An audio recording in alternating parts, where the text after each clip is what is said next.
The days after I ended things with Michael felt strange. Part of me missed him, but I knew I did the right thing. I needed time to think about my life and what I truly wanted.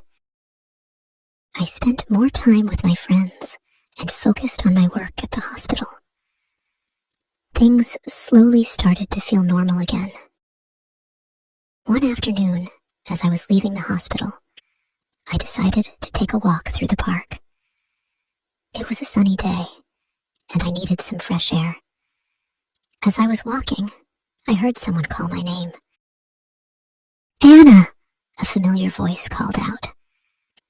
I turned around and saw Daniel, an old friend from college, walking towards me.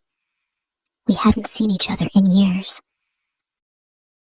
"Daniel, what a surprise," I said, smiling. We hugged, and he asked if I had time for a coffee. I agreed, happy to catch up. We sat at a small cafe in the park, talking about our lives. Daniel told me he had recently moved back to the city for work. He was a teacher now, and he loved his job. I told him about my work at the hospital, and we laughed about old times in college. Over the next few weeks, Daniel and I met often for coffee. We talked about everything: our work, our lives, and our dreams for the future. He wasn't like Michael. He was open and honest, and I didn't feel confused when I was with him. I realized that I didn't miss Michael anymore. Daniel and I continued to see each other.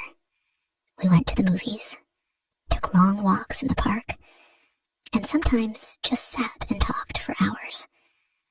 He was kind, funny, and always made me feel good about myself. Daniel and I had been together for almost a year, and everything was going well. I trusted him, and we spent a lot of time together. One day, though, something happened that made me question everything. It was a Friday afternoon. I had just finished my shift at the hospital and decided to surprise Daniel at his favorite cafe. I knew he often went there after work to relax with a cup of coffee. I walked in, expecting to see him sitting alone, but what I saw made my heart sink. Daniel was sitting with a woman. She was beautiful, tall, with long hair and a bright smile.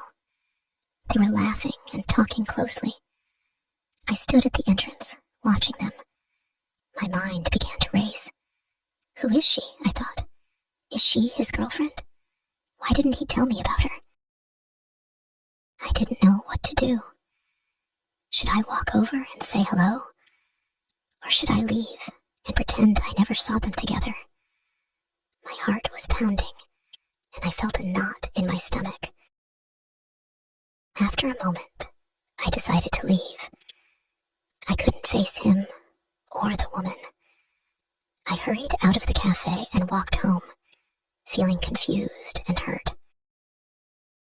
That night, I couldn't stop thinking about what I saw. I didn't sleep well, and in the morning, I woke up feeling even worse. I didn't want to jump to conclusions, but I couldn't shake the feeling that Daniel was hiding something from me. Later that day, Daniel called me. His voice was cheerful, like nothing was wrong. "Hey, Anna, do you want to go for a walk this evening?" he asked. I hesitated. I didn't know if I could act normal after what I saw, but I agreed to meet him, thinking I would talk to him about it. When we met in the park, Daniel was smiling, as always.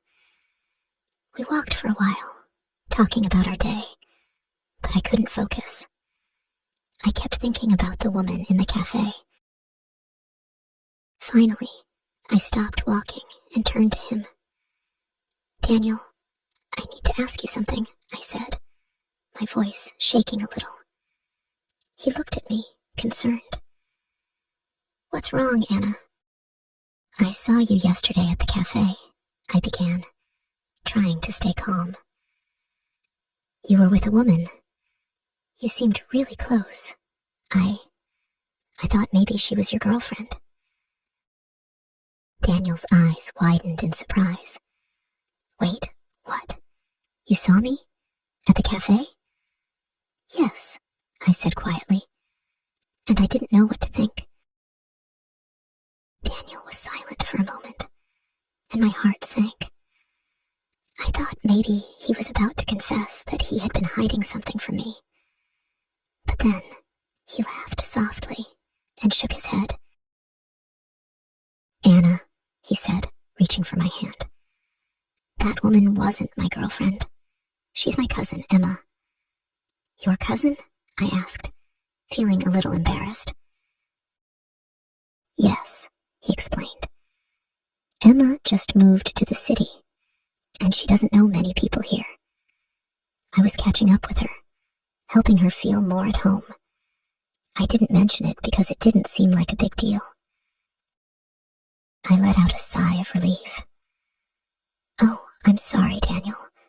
I just saw you two together, and I jumped to conclusions. Daniel smiled gently and squeezed my hand.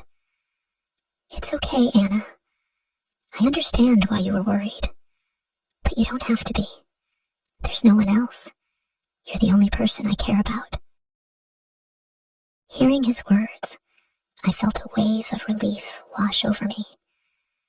I had been so quick to assume the worst, but now I realized I had nothing to worry about. Daniel had always been honest with me, and I needed to trust him. One evening, as we were having dinner, Daniel asked me about my past relationships. I hesitated at first, not sure if I was ready to talk about Michael. But I trusted Daniel, so I told him everything.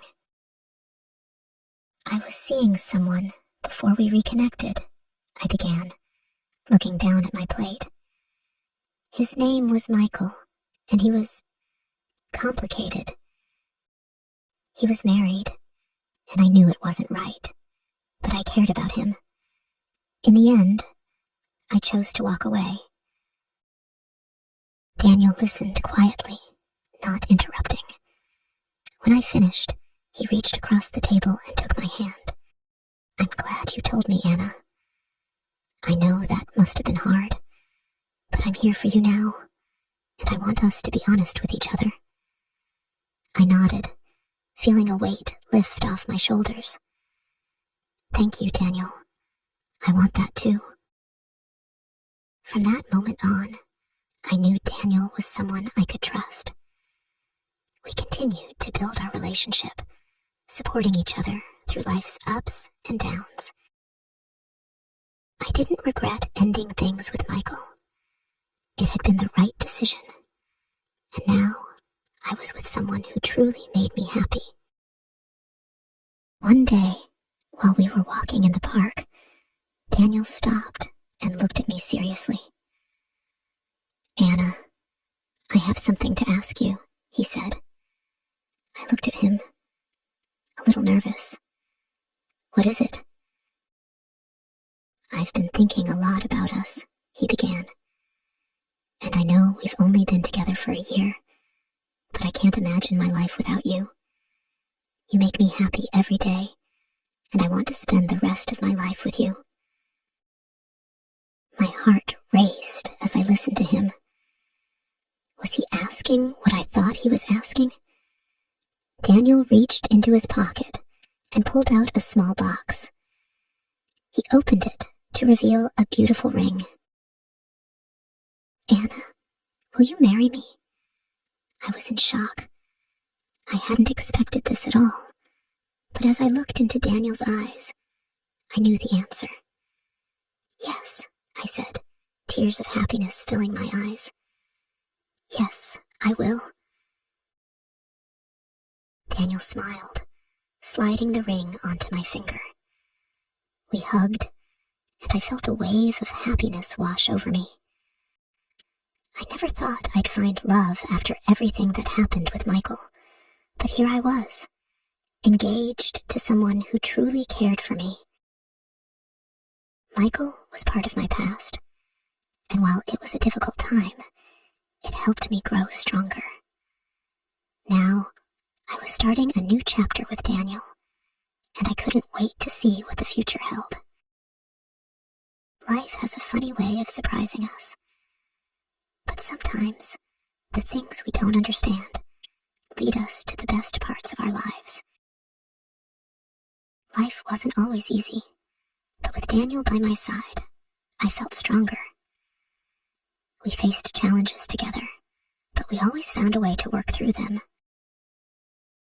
And as time went on, I realized that this was the kind of relationship I had always wanted. One built on trust, respect, and love. If you enjoy the story, please like, subscribe, and share.